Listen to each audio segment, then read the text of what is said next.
J'ai été victime d'une agression au GHB dans un café en réalité, un dimanche en fin d'après-midi. On a un petit peu dansé mais vraiment très vite fait, donc je pense que c'est là où on s'est fait piquer. J'ai commencé à perdre l'audition et puis je tenais plus debout en fait. Je n'ai quasiment plus aucun souvenir et c'est le lendemain mon meilleur ami qui m'a raconté ma soirée et là j'ai compris. Le lendemain, mon copain m'a regardé et m'a dit c'est bizarre, t'as un bleu là avec un petit point de sang en fait. En ce moment, on entend beaucoup parler de piqûres lors de soirées, de concerts ou encore lors de festivals. D'après la définition officielle de l'Agence nationale de sécurité du médicament, la soumission chimique est l'administration à des fins criminelles ou délictuelles de substances psychoactives à l'insu de la victime ou sous la menace. Je suis Marie Chéreau, journaliste société chez Mademoiselle. Pour décrypter ce phénomène, j'ai rencontré 3 femmes qui ont été victimes de soumission chimique. Amandine, Noélie et Louise. Mais aussi une experte du sujet, Leila Chawachi, qui va apporter tout au long de l'enquête des précisions médico-judiciaires.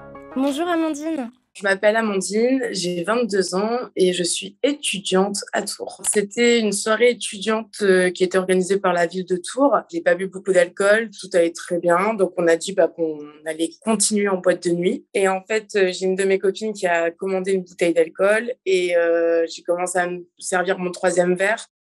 Et là, vers 2h, 2h30, plus d'image, plus de son.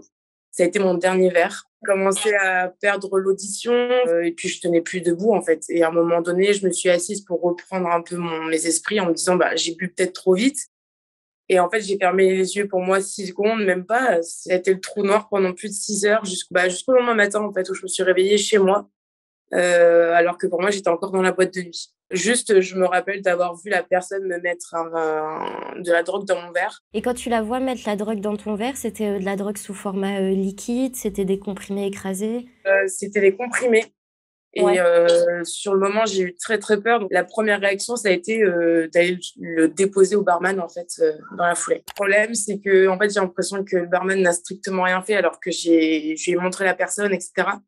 Et en fait, donc le lendemain matin, je me suis réveillée chez moi sans savoir comment je suis rentrée. Et puis j'ai une amie qui me dit va te faire tester pour la drogue, on ne sait jamais parce que ta réaction était vraiment très spéciale. Donc j'ai eu la première réaction, ça a été d'aller voir mon médecin généraliste qui a relevé que j'avais des bleus sur le corps. Et en fait, il m'a donné une ordonnance pour que j'aille me faire tester. Donc là, on m'a fait les tests sanguins parce qu'il était trop tard pour faire un test salivaire. Le test a été positif au GHB.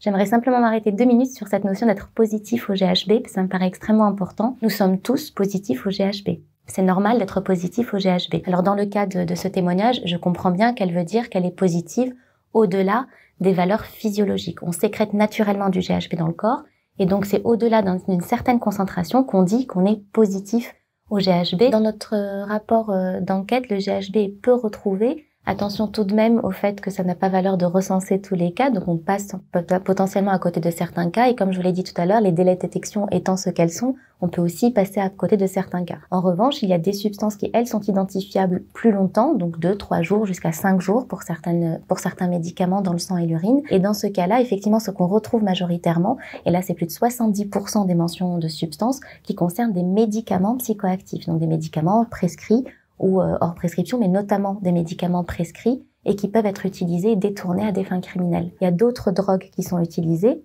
au-delà du GHB, les stimulants, donc on parle aussi de la MDMA, et puis également des hallucinogènes et des dissociatifs comme la kétamine. Et on vous drogue en général à des fins criminelles ou délictuelles. Donc le risque majeur surtout, c'est que l'auteur puisse commettre le délit ou le crime qu'il entendait de faire dès le départ quand il vous a administré cette substance. T'as fait aussi un dépistage capillaire, non?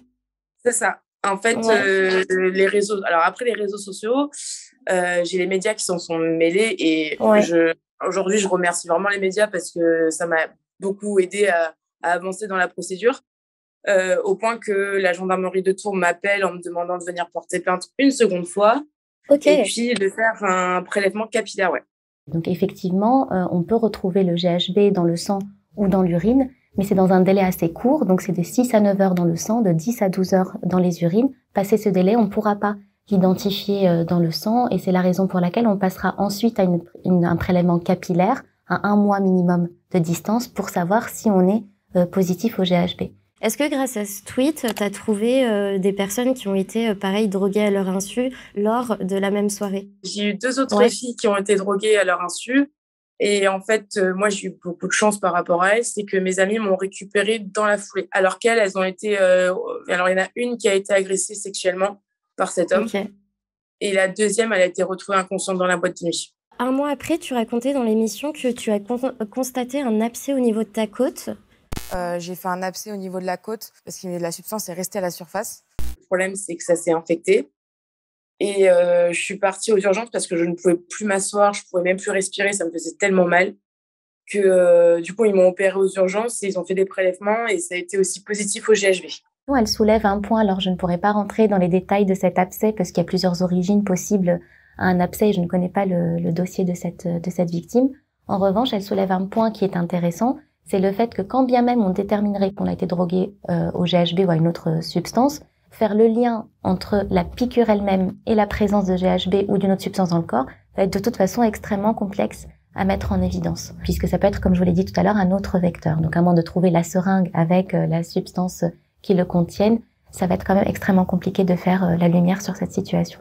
Du coup, on a la réponse. Le GHB dans les piqûres, c'est peu probable. En effet, il faudrait qu'une veine soit directement piquée pour que la substance puisse agir. Maintenant qu'on en sait plus sur les substances utilisées par les agresseurs, j'aimerais comprendre comment et pourquoi il faut se faire dépister si l'on soupçonne avoir été drogué à son insu. Alors j'ai échangé avec Noélie qui a elle-même été piquée en boîte de nuit à Lyon, comme elle l'explique dans ce TikTok.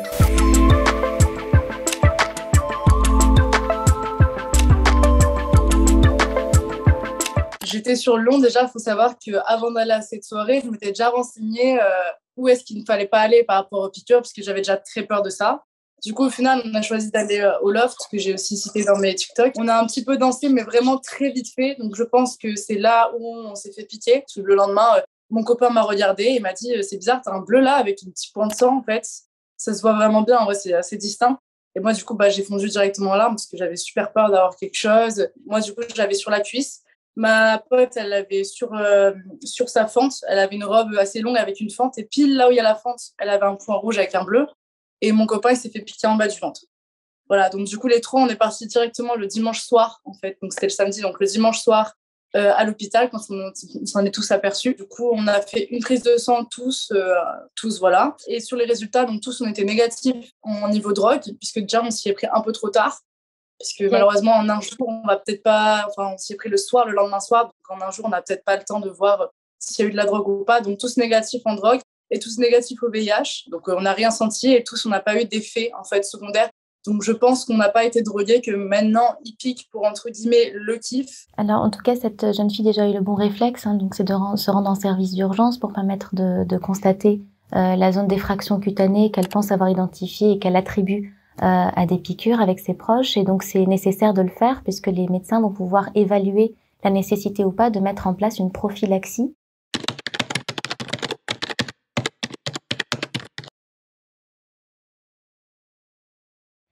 Pour limiter le risque infectieux. Et donc la prophylaxie, elle est évaluée au cas par cas en ce qui concerne le VIH parce que le risque est très faible et donc il faut examiner la plaie pour savoir s'il y a nécessité d'introduire un traitement VIH. Un communiqué a été publié par la Société française de lutte contre le VIH pour justement rassurer les victimes sur la potentielle contamination par ce virus. Donc pour plein de raisons, ils évoquaient le fait que bien sûr le virus est extrêmement fragile et qu'il ne peut pas rester au niveau des surfaces inertes lors des piqûres.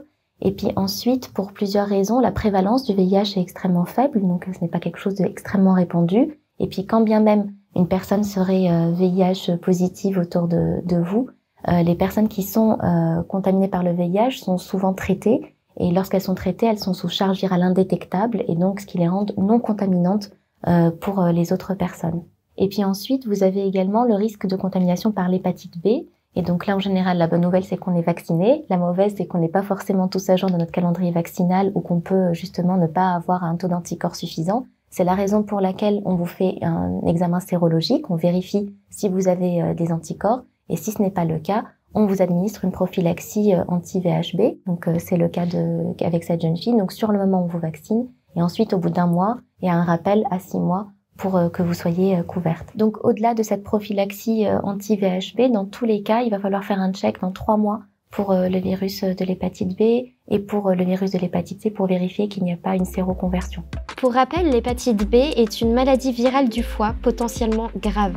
Elle se transmet par voie sexuelle ou sanguine, d'où le lien avec les piqûres. L'hépatite B peut être asymptomatique, c'est la raison pour laquelle il est nécessaire de faire une prise de sang si l'on pense avoir été piqué à son insu. Du coup, est-ce que tu as quand même déposé plainte ou pas? J'ai toujours pas déposé plainte parce que du coup, en voyant les résultats et tout, je me suis dit qu'on n'allait pas me prendre au sérieux. Même la boîte, en fait, directement m'a appelé le loft parce que du coup, je les ai cités sur ma vidéo qui a fait plus d'1 million de vues. Du coup, ça leur a pas trop plu. Ils m'ont appelé directement et ils m'ont dit que dès que j'avais les résultats, il fallait que je leur dise, etc. Mais de manière, si c'était négatif, ça ne servait à rien de les rappeler. Donc, je ne sais pas si c'est toujours d'actualité, que je peux toujours porter plainte, mais oui, j'aimerais porter plainte. Tous les services d'urgence ne sont pas forcément équipés pour faire les prélèvements et surtout les conserver. C'est ça qui va être le nerf de la guerre, voire les analyser. Donc évidemment, on peut déposer plainte parce que les commissariats, il y en a partout. Et lors des dépôts de plainte, vous êtes orienté vers les unités médico-judiciaires qui pourront elles aussi constater les lésions parce qu'elles peuvent se dissiper, partir, mais elles pourront également vous faire des prélèvements conservatoires qui pourront rester jusqu'à 3 ans, par exemple, pour permettre l'instruction d'enquête. Bon, maintenant, place au dernier témoignage, celui de Louise, qui pense avoir été droguée à son insu dans un café en plein après-midi. Mais contrairement à Noélie et Amandine, elle a fait le choix de ne pas déposer plainte et de ne pas aller à l'hôpital. Bonjour Louise et bienvenue à Mademoiselle. Alors pour commencer, tu as été soumise chimiquement dans un bar il y a quelques mois, je crois. Est-ce que tu peux nous raconter ce qui t'est arrivé exactement ce soir-là? En effet, j'ai été victime d'une agression au GHB dans un café, en réalité, un dimanche en fin d'après-midi. J'étais en terrasse avec un ami et nous avons commandé chacun un verre de vin et nous sommes repartis de notre côté et je retrouvais des amis par la suite.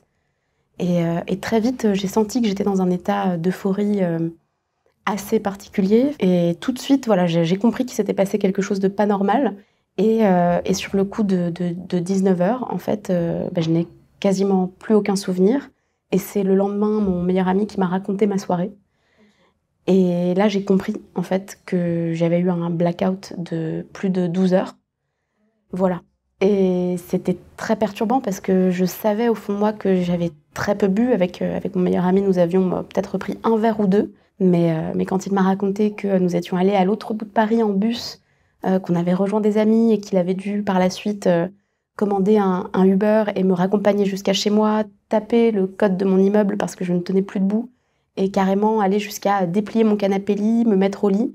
Alors je me suis dit, première chose que je me suis dite, c'est j'ai eu une chance folle d'être avec lui parce que je ne sais pas ce qui se serait passé sinon. Ok. Alors toi, t'as pas décidé de faire le dépistage, enfin, ni d'aller à l'hôpital? Non. Pour quelle raison? Tout d'abord parce que la première journée, j'étais vraiment en descente. Et donc j'ai essayé de me lever et je suis tombée par terre et je me suis évanouie. Et je me suis dit que j'avais le droit en tant que victime aussi de ne pas être une bonne victime et en fait de m'écouter. Et du coup, j'ai choisi une autre option qui a été celle du témoignage. Donc tout de suite, quand j'ai compris ce qui m'était arrivé, avant de sombrer dans une torpeur de presque 24 heures, j'ai tout de suite publié un post sur Instagram et j'ai senti une vague de soutien des personnes qui me suivent, déjà qui m'a fait vraiment chaud au cœur, et surtout des camarades de mon collectif, donc le collectif féministe révolutionnaire à Paris, m'ont tout de suite écrit en message privé pour me dire « écoute, tu n'es pas seule ». Et là, je me suis sentie vraiment portée par cette vague du collectif, où je me suis dit, je ne suis pas seule et ma parole compte et elle va être entendue. Il y a plusieurs problématiques qui sont évoquées dans vos témoignages. La première, donc, c'est la réticence à déposer plainte. Donc ça, c'est quelque chose qu'on a pu entendre assez souvent auprès des victimes et qui disent qu'elles ont peur de ne pas être crues, de ne pas être entendues. Je pense en tout cas que pour les cas piqûres, les autorités sanitaires et judiciaires prennent les affaires très au sérieux. On n'a jamais vu autant de réquisitions de justice pour des examens toxicologiques.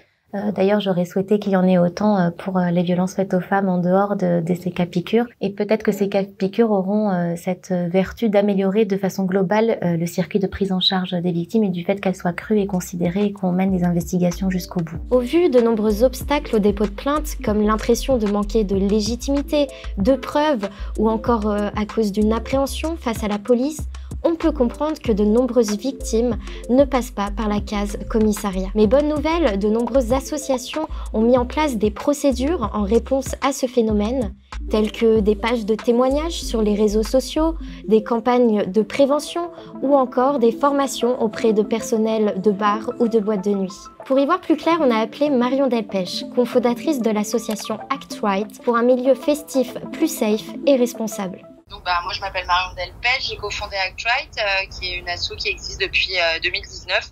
Nous, on travaille avec le Centre national de la musique et le ministère de la Culture pour développer un label de qualité pour rendre les événements musicaux plus safe, paritaires, mixtes, inclusifs et respectueux de l'environnement.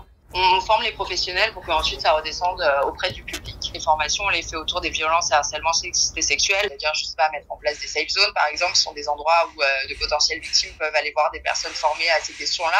Ça va être de mettre des stands de prévention.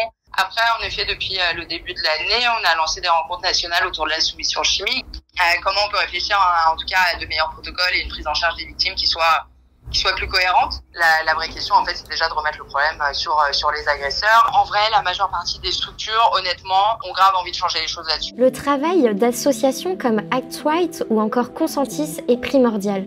Parce que toutes les victimes avec lesquelles j'ai échangé ont un point commun. Elles craignent de boire, de s'habiller comme elles le souhaitent, de s'amuser, de vivre en somme. Bref, cette récente vague de piqûres représente un véritable traumatisme qu'il est important de prendre au sérieux. Est-ce que tu arrives à ressortir dans des bars, en boîte de nuit ? Dans une boîte de nuit, je ne peux pas y retourner. C'est hors de question.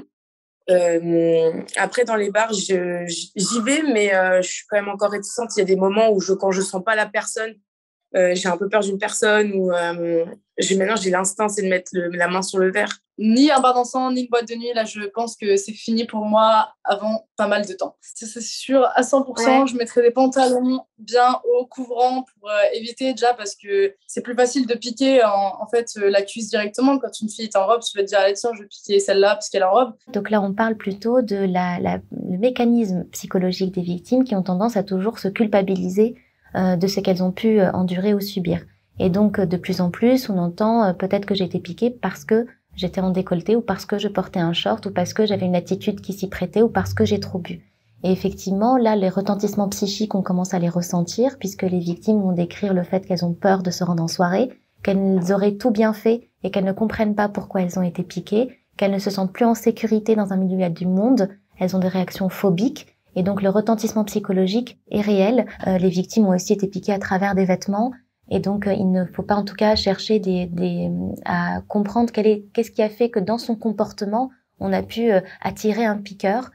Donc, c'est pas dans ce sens-là qu'il faut voir le problème. En termes de droit, en tout cas, la culpabilité est du côté de celui qui enfreint la loi. Alors, la soumission chimique en France, c'est quoi ? C'est 574 cas recensés en 2019. En réalité, parmi ces 574 cas suspects, il y a 53 cas de soumission chimique vraisemblable, 312 cas de soumission chimique possible et 209 cas de vulnérabilité chimique. Quant au phénomène des piqûres, c'est plus de 800 plaintes déposées et plus de 1000 victimes à ce jour. Pour le moment, les analyses quant aux substances utilisées par les agresseurs ne sont pas concluantes. Mais cela ne veut pas dire que les répercussions physiques et psychologiques ne sont pas réelles. Comme le docteur Chawashi nous l'a rappelé, la soumission chimique est un phénomène répréhensible par la loi et la culpabilité doit changer de camp. On espère que ce nouveau format Mademoiselle vous a plu. En attendant, vous pouvez retrouver toutes les ressources mentionnées en barre d'infos. N'hésitez pas à y jeter un coup d'œil et on se retrouve bientôt pour une nouvelle enquête.